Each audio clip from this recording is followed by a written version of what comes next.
Hello and good morning children. Hope you all are fine. So let's begin with our today's topic, motion and rest. Okay children, so what do you mean by motion and rest? Yes, any guesses? Okay, so let's discuss. These two are very easy and very interesting topics which we are going to do today. So children, when I talk about motion, I say that actually, suppose right now I am moving. Can you see me moving? Yes. You can see the movement. So when I am moving, I am changing my position. Then I will say that I am in motion. Now look at this mobile. Is it moving? No, it's not moving. It is kept at its place. So this mobile is right now in rest. So today our topic is motion and rest.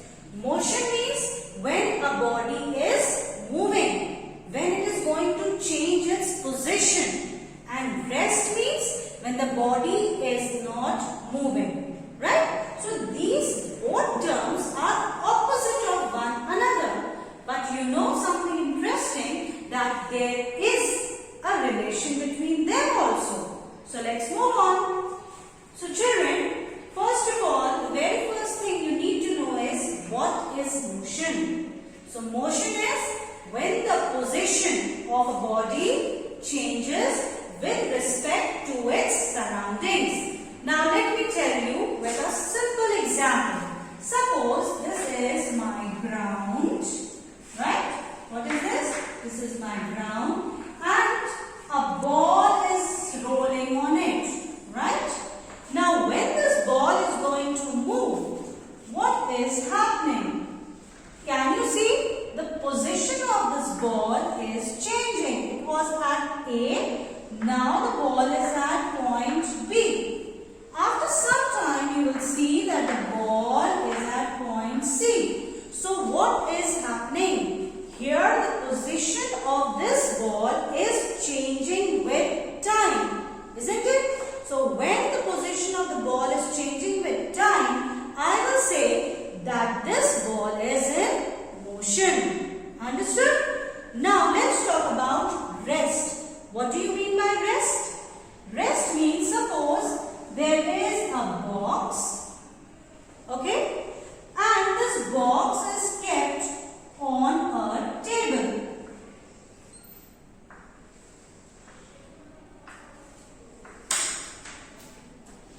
Right?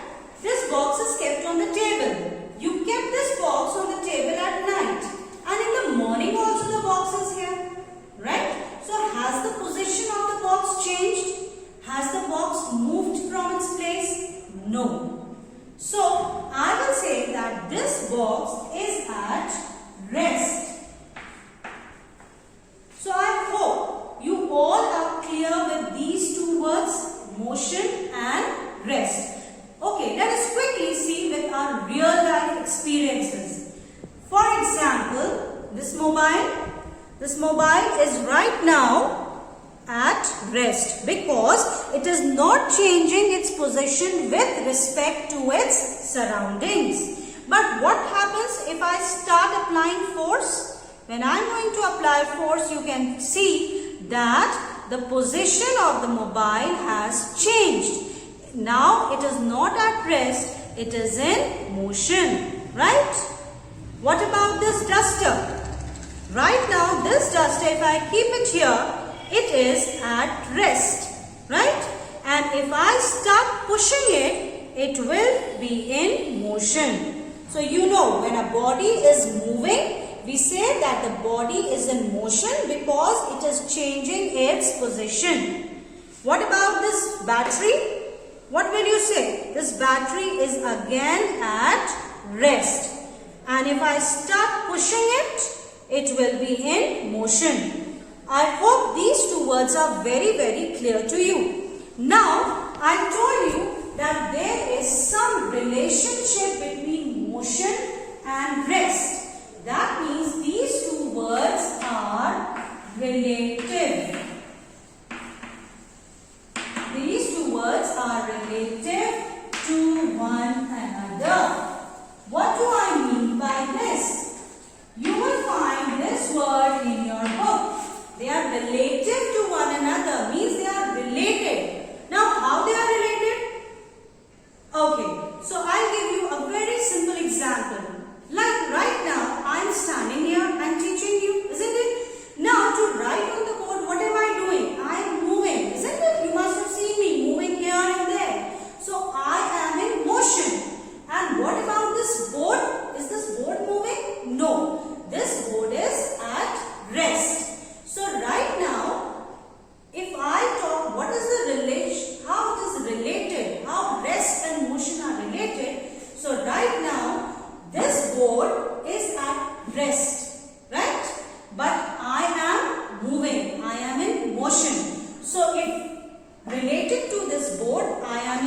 place, right?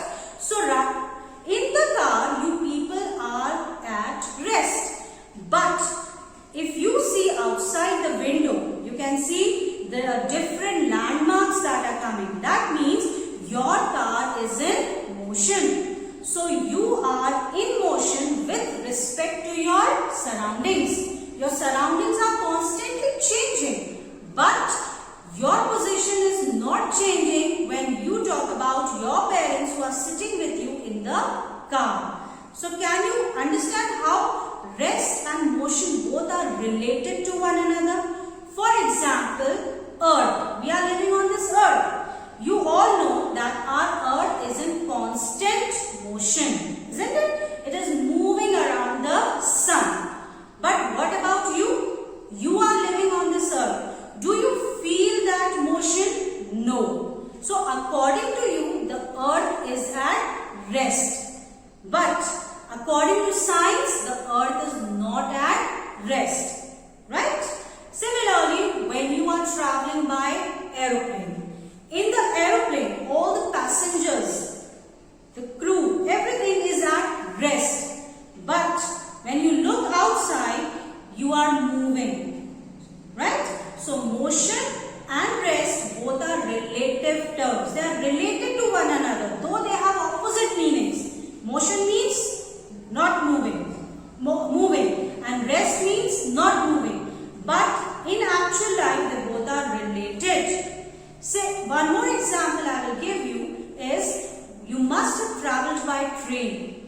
You must have noticed that when you are sitting in a train and the train is not moving and another train passes by which is moving, you also start feeling that you are in motion. Yes? Don't you feel? But actually your train is at rest. You are in a rest place. But the passenger over there, they will feel that you are also moving. So these both are related to one another. Now children, we will begin with our next topic, motion, types of motion. Motion means when a body is moving, when a body is changing its position. So we will begin with that topic, right? So now we are going to discuss the different kinds of motion. That means a body is moving. You have seen when a car is moving, or even if I throw something, then also this piece of chalk will be in motion.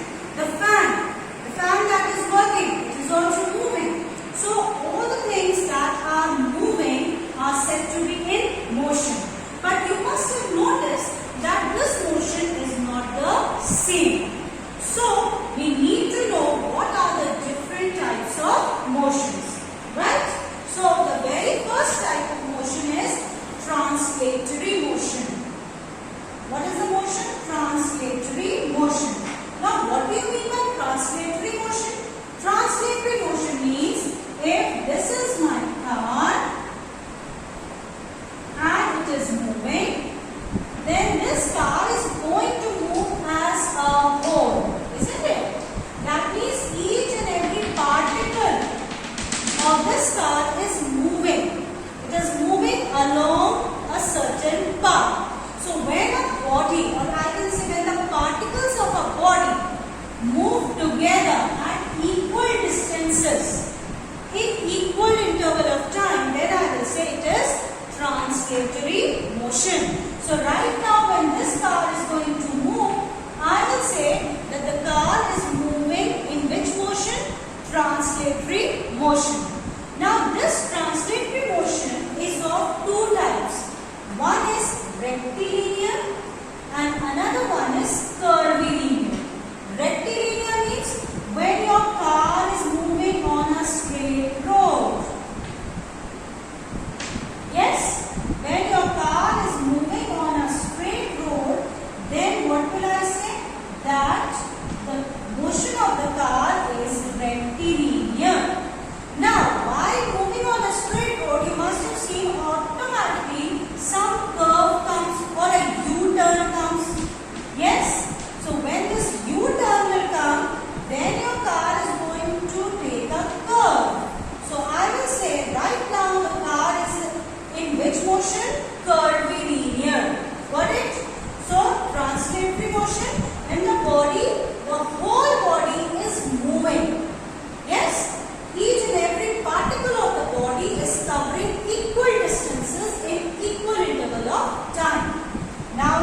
two types, rectilinear and curvilinear. When your car is moving on a straight road, what will I say? The car is in rectilinear motion. And the moment a U-turn comes, it is going to make a curve. Then I will call it curvilinear motion. Now there are many examples of translatory motion. The train moving on the railway track, it is a translatory motion, right? Next is circular motion or rotatory motion. Means when a body is moving along a circular path and it is fixed at some point. The best example is of a fan. Yes, we have a fan. You must have seen that the fan, the blades of the fan are moving in what direction? They are moving in circular direction. But the fan is fixed, right? It is fixed to a particular point. When such a motion is there, then we call it circular motion or rotatory motion. Now, you have also done in social studies also and in science also movement of our earth. What is our earth doing? Our earth is also moving, isn't it? So we call rotation of the earth. Yes, it is going to move on its own axis. When it is going to move on its own axis, we call it rotation.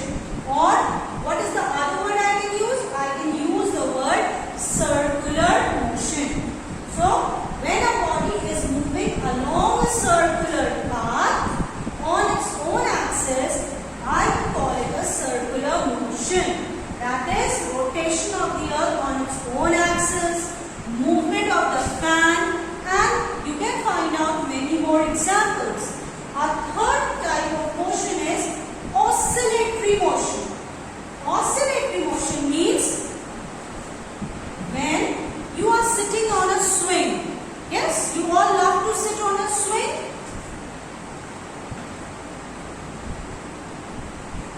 Isn't it? We all love to sit on the swing. Now what happens on this swing? This swing will move backward, forward, backward, forward. So when a body is moving back and front, we call it oscillatory motion. Children, where have you noticed this oscillatory motion? One is when you are sitting on a swing, isn't it? So I can call it to and fro motion, or I can call it back and forth. Any other example? Have you noticed the pendulum of a clock? In olden days, we used to have a pendulum in our clock. Yes? And you must have seen that it moves. It moves to point A, then it comes here, then it will move to point B. So the to and fro motion of a body is called oscillatory motion. Can you give me some other example, or you can think about some other example? Have you noticed a sewing machine? What happens to the needle of the sewing machine? It moves up and down, up and down, up and down. What is that type of motion?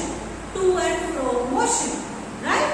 So when a body is moving front and back, then that motion is called oscillatory motion. So do find out examples of oscillatory motion from your real life. In our next video, we are going to cover the other types of motion. So please read the topic and find out more and more examples from your real life. Thank you.